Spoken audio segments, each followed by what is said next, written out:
Superman Villains Issue 1 sees Clark return home to Smallville and to Ma and Pa Kent, who are ecstatic he has revealed his identity to the world. Martha wonders how this works now when she gets kidnapped by a villain, and Clark says that Batman says don't do anything, since it usually works itself out. Jonathan has questions about the tech that is currently hiding them there on the farm, but Clark says that it's the same tech Batman uses to hide the Batcave. Clark apologizes for having them have to live like this for now, but Jonathan knows Martha is more than pleased with what Clark has done. Pa asks how his son feels, and Clark says that it feels right, and he knows he hasn't said it in a while, but he thanks his father for catching him all those years ago. Pa hugs his son, saying that he's been meaning to ask him where his grandson is. Later in Metropolis, Clark and Lois confront Leone under the guise of wanting to do a media profile on her. Leone likes having two of the most famous reporters on the planet in her office asking her questions, as talk turns to the emails they sent her, which states that they want their salaries donated to the Firefighters Association of Metropolis. Perry arrives demanding that she make a larger overall donation, saying Clark never asked for a raise, and Lois points out to Clark that Perry is admitting Clark's salary is so small Leone wouldn't want that information getting out, hence why she would rather donate a larger one to cover up the fact. Perry continues to say that Clark never asked for a raise, and Lois knows that he earned all of the raises he got over the years. Perry and Lois continue to argue as Clark heads to the bullpen,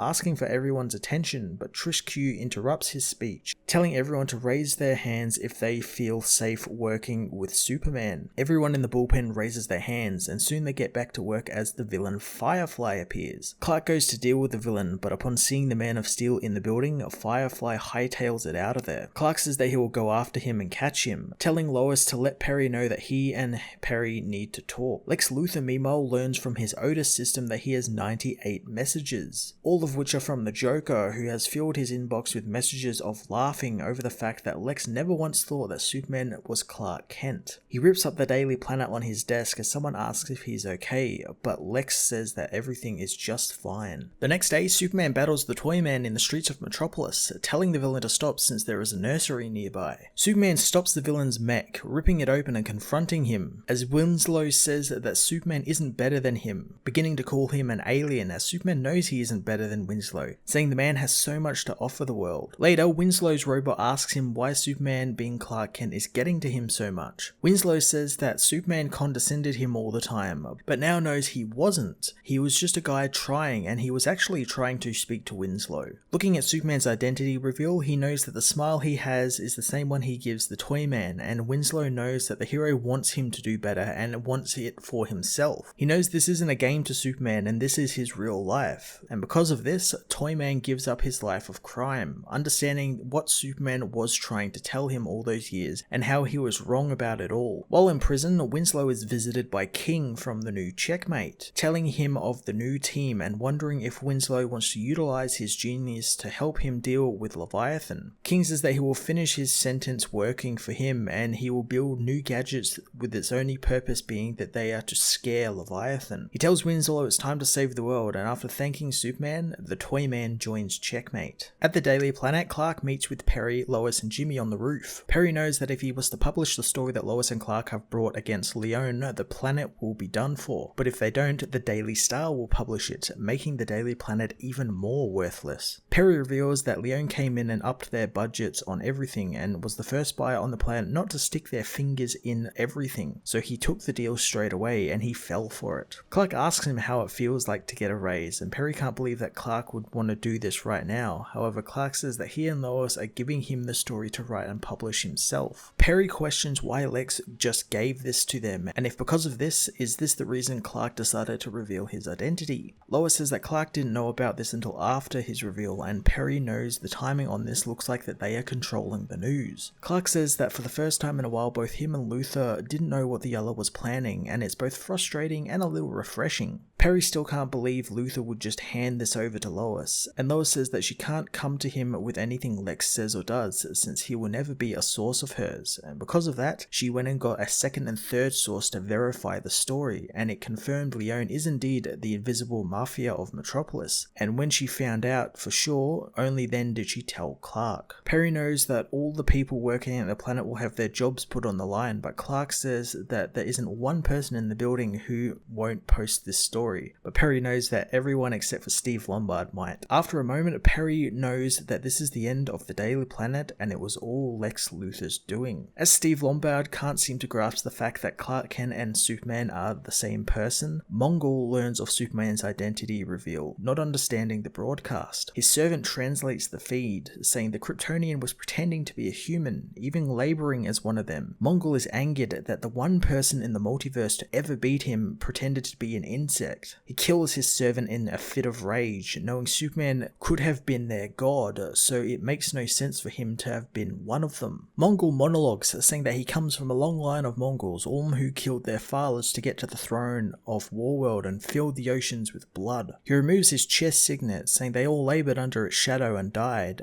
but what shadow did the Kryptonian labor under, knowing it was none? As he wonders why Superman would ever want to be one of the humans, Mongol is killed by his son Mongol, who rips out his heart and takes the throne as the 1793rd Mongol, looking forward to encountering this Superman character. Sometime before Clark reveals his identity, the infected Supergirl watches from a diner, angered her cousin would dare do this after every warning he gave her not to reveal her identity. Blasting the TV with her heat vision, she flies high into the sky, wondering if he even would have told her if she wasn't like how she is right now. Elsewhere, Ben Rubel continues his search for Kara and Supergirl, knowing she didn't just ghost him, but she ghosted her entire life, and it's as if none of it mattered. Kara listens above, saying that she is sorry and that none of her past life mattered at all. Supergirl takes off, knowing that Kal only wants a life on Earth since it's all he's ever known, meaning he's softened himself up to the humans, telling them that he is one of them, but he cannot be one of them. She knows that they are too weak to protect, and while Superman is busy saving the world,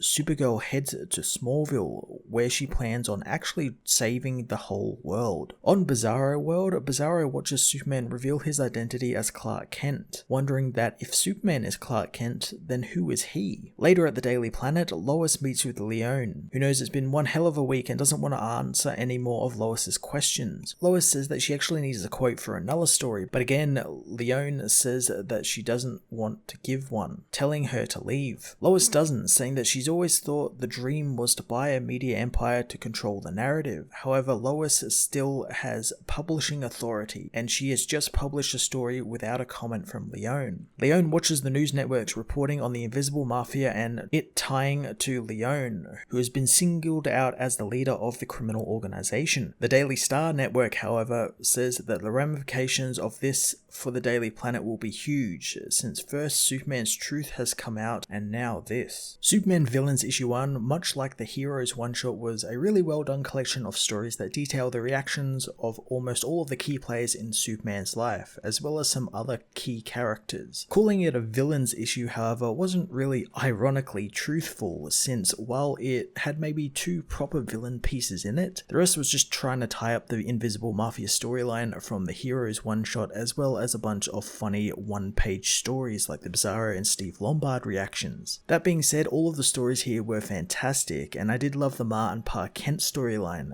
since they have been brought back into continuity thanks to Doomsday Clock, with this story revealing that they've been hiding out on the farm for some time that has been made invisible by Batman. The Toyman story as well was really great, and actually has me intrigued now for Event Leviathan and what's going on there, since he's now part of that and seemingly a hero now. All in all, this was a fantastic one-shot, and again makes the identity reveal interesting and much better than reveals from the past. I'm going to give this issue a 9.5 out of 10.